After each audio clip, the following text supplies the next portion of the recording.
وہ اس بات سے اجاگر کرتے ہیں کہ مسیحت غلط تعلیم دیتی ہے، جبکہ مسیحت جو ہے وہ پیور اور کرسٹل تعلیم دیتی ہے، اور آپ اس کی غلط تفسیر کر کے جو ہے وہ نعوذ باللہ آپ اس کی غلط تفسیر کر کے اس بات کو کہتے ہیں کہ اللہ تعالیٰ کی شادی ہوئی ہے، کیا اللہ تعالیٰ نے شادی کی ہے یا اس کی بیوی ہے؟ 66 کتابوں کے مجموعہ کے اندر، بائبل مقدس کے اندر 66 کتابیں ہیں، اور 66 کتابوں کے اندر صحائف الانبیاء، توریت، زبور، انجیل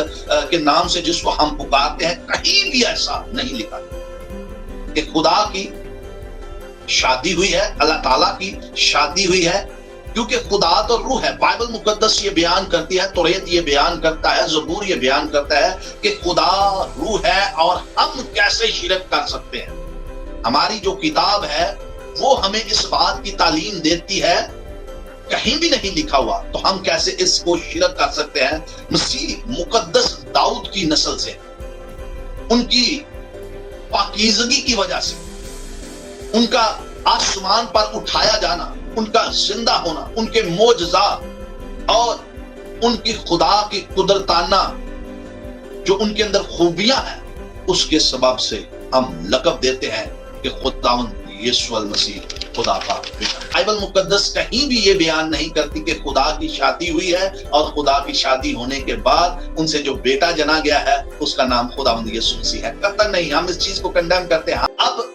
بائبل مقدس میں سے میں آپ کو بتانا چاہتا ہوں،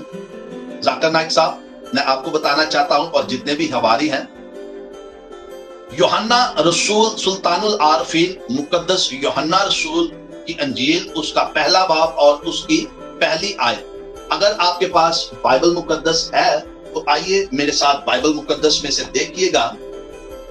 بائبل مقدس میں لکھا ہے، ابتدا میں کلام تھا اور کلام خدا کے ساتھ تھا اور کلام خدا تھا۔ اب ابتدا میں کلام تھا، اب کلام کون ہے؟ خداوند یسوع المسیح، اور کلام خدا کے ساتھ تھا۔ اب یہ ابتدا جو ہے وہ یہ ابتدا نہیں، دنیا کی ابتدا نہیں، بلکہ ازل سے،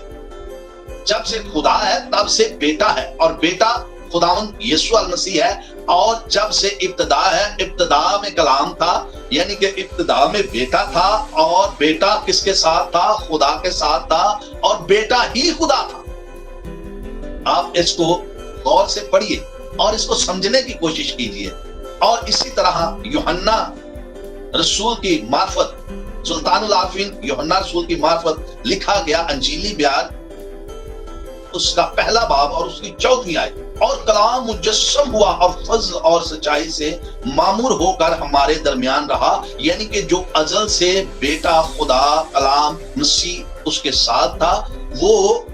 مجسم ہوا اور فضل اور سچائی سے معمور ہو کر ہمارے درمیان رہا، اور ہم نے اس کا ایسا جلال دیکھا جیسا باپ کے اکلوتے کا، یعنی کہ ہم نے اس کا ایسا جلال دیکھا جیسا باپ کے اکلوتے کا۔ اس طرح